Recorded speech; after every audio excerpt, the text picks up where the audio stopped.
Des toilettes personnelles de Kim Jong-un aux règles de basketball propres à la Corée du Nord, voici 10 choses bizarres qui n'arrivent que dans ce pays. N'hésitez pas à liker la vidéo si elle vous plaît et si vous êtes nouveau sur la chaîne, n'oubliez pas de vous abonner et d'activer la notification pour ne rater aucune de nos prochaines vidéos. On commence.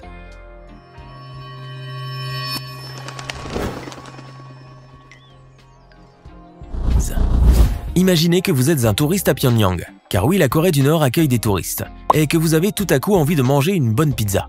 Mais justement, dès votre arrivée dans cette ville, vous avez remarqué qu'il n'y avait pas ou très peu d'enseignes qui offrent des plats typiques en dehors des nouilles ou du fameux kimchi. Vous faites tout de même l'effort de chercher et de vous renseigner.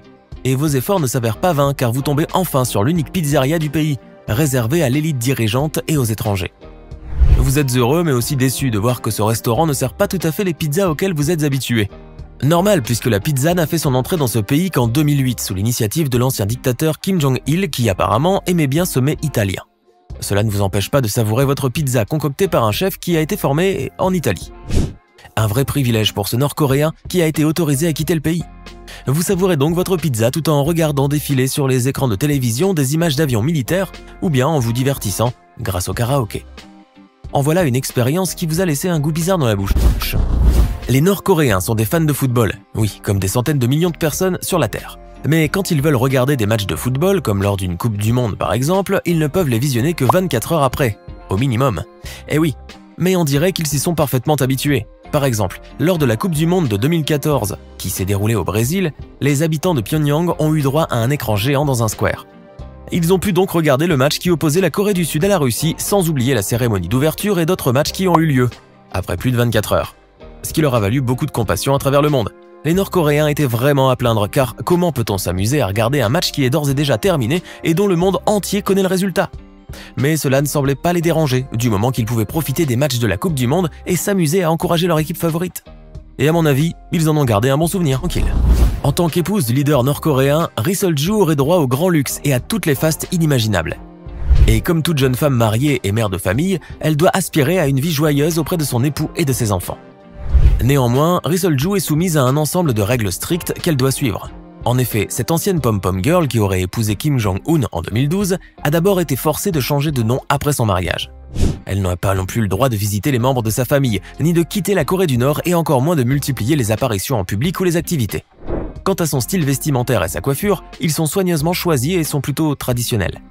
Eh bien, on peut dire que l'épouse de Kim Jong-un a fini par prendre ses habitudes. Heureusement, celle-ci n'a pas été privée des joies de la maternité, mais là encore, elle a été forcée de cacher ses grossesses et de continuer à accoucher jusqu'à ce qu'elle ait pu avoir un fils. Car Kim Jong-un, déjà père de 2 filles, voulait un héritier masculin pour lui succéder. Ri Sol-ju peut donc se permettre de souffler.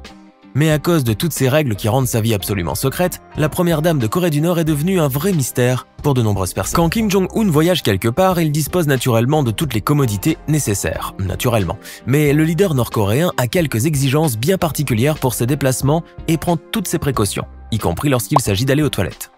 Bien entendu, il peut arriver à Kim Jong-un d'avoir une envie pressante et ressentir le besoin urgent d'aller au petit coin lorsqu'il est en route.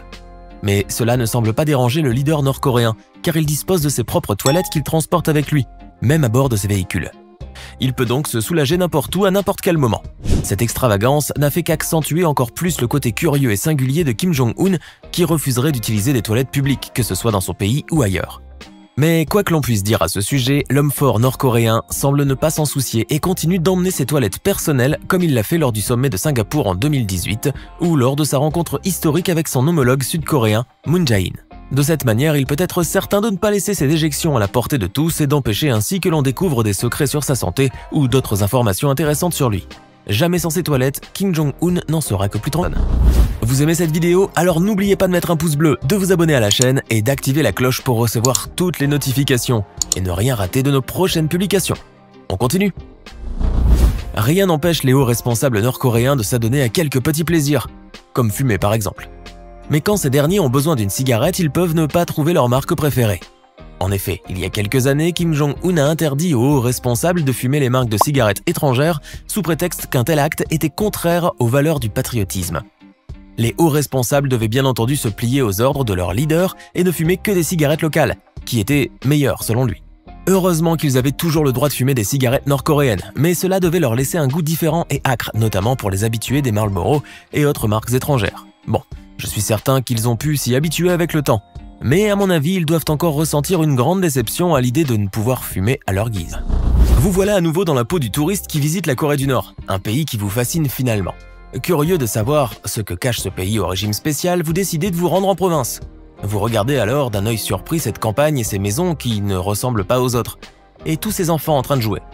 Vous décidez alors de sortir votre téléphone pour prendre quelques photos. Et voilà, vous venez de prendre de belles photos souvenirs, mais soudain, quelqu'un s'approche de vous et vous demande d'arrêter immédiatement et de supprimer les photos que vous venez de prendre. Vous voilà bien confus tout à coup.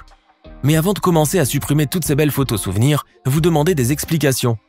Vous apprenez alors qu'en Corée du Nord, vous n'avez pas le droit de prendre des photos n'importe où et de n'importe qui. Seules les photos permises par le régime, comme celles des statues, de certains quartiers, des parcs, du métro, des montagnes ou de quelques plages par exemple, sont permises. Les photos de personnes, de maisons et bien d'autres choses sont tout simplement interdites. Vous voilà donc bien déçu de ne pas pouvoir garder de si bons souvenirs. Siti Assia et Doan Thi Hoang, deux jeunes femmes originaires respectivement d'Indonésie et du Vietnam, se trouvaient dans l'aéroport de Kuala Lumpur en Malaisie un beau jour de février 2017. Mais elles n'étaient pas là pour voyager quelque part. En effet, l'objectif de leur présence était de suivre cet homme que vous voyez sur cette vidéo. Ce n'était pourtant pas facile pour elles de le suivre dans cet aéroport qui grouillait de monde. Néanmoins, elles ont continué à marcher derrière lui, jusqu'à ce qu'elles aient pu l'atteindre, et là regardez ce qui s'est passé. Sur la vidéo, on peut voir que l'une d'elles plaque ses deux mains sur le visage de l'homme par derrière.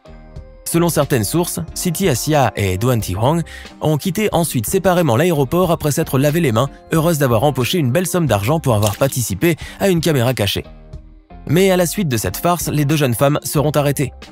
Car ce qu'elles croyaient être une caméra cachée consistant à asperger d'huile le visage de cet homme qu'on leur avait désigné, était en réalité un acte meurtrier qu'elles venaient de commettre à l'encontre de Kim Jong-nam, le demi-frère de Kim Jong-un. Quant au produit utilisé, eh bien il s'agissait d'un agent neurotoxique extrêmement puissant qui a fini par le tuer quelques minutes plus tard. Après leur arrestation, Siti Assia et Doan Thi Hoang ont comparu au tribunal en Malaisie pour un procès qui a duré presque 2 ans. Mais fort heureusement, les deux jeunes femmes considérées comme des boucs émissaires ont toutes les deux fini par être libérées après quelques années de prison. Une histoire qui a donc bien fini pour elles. Toutefois, elles auront appris à ne plus accepter de jouer des farces à des étrangers. La Corée du Nord a beaucoup de choses en commun avec la Corée du Sud, bien qu'elle n'ait pas toujours été de bonnes voisines. En 2013 par exemple, à la suite des manifestations anti-Corée du Nord qui avaient eu lieu à Séoul, la dictature de Kim Jong-un a décidé de proférer des menaces à l'encontre de la Corée du Sud. Le problème, c'est qu'elle ne disposait pas de moyens assez efficaces pour le faire. En effet, la Corée du Nord n'utilisait pas le courriel. De plus, elle avait coupé sa seule ligne téléphonique officielle avec sa voisine du Sud à la suite de quelques tensions. Mais la Corée du Nord avait toujours une bonne solution à sa disposition, le fax. Et grâce à cela, elle a pu menacer la Corée du Sud de lancer une frappe impitoyable sans préavis. Bien entendu, cela lui a valu une réplique de la Corée du Sud qui a daigné répondre par fax aussi. Le pays de Kim Jong-un pouvait donc être sûr que son message était bien arrivé à destination. Mais il n'empêche que cela n'avait fait qu'accentuer encore plus son image de pays arriéré. Les Nord-Coréens sont des citoyens fidèles au régime. En effet, lors des élections législatives qui ont lieu tous les 5 ans, ils se rendent au bureau de vote afin d'élire les candidats qui deviendront membres de l'Assemblée populaire suprême, c'est-à-dire le Parlement nord-coréen. Sauf que les habitants de ce pays ne peuvent pas vraiment choisir leur candidat favori, comme cela se passe un peu partout ailleurs dans le monde.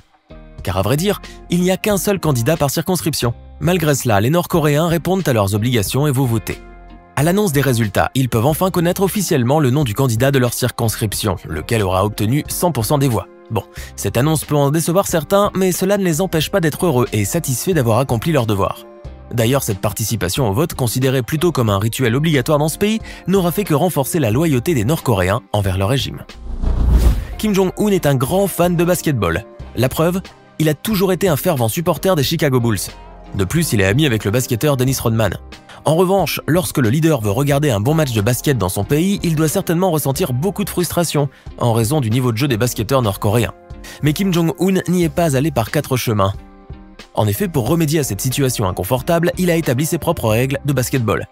Ainsi donc, en Corée du Nord, les paniers inscrits lors des 3 dernières minutes de la rencontre valent 8 points. Si le ballon rentre sans toucher l'arceau, les tirs à 3 points en valent 4. Les dunks valent 3 points.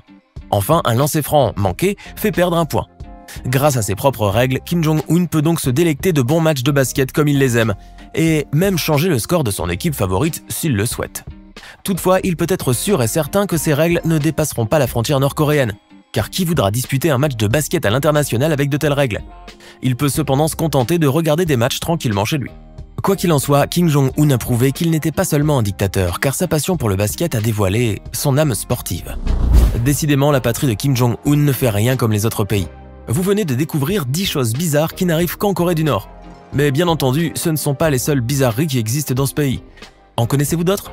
Laissez-nous vos réponses dans les commentaires et comme toujours, n'oubliez pas de vous abonner, de liker et de partager cette vidéo.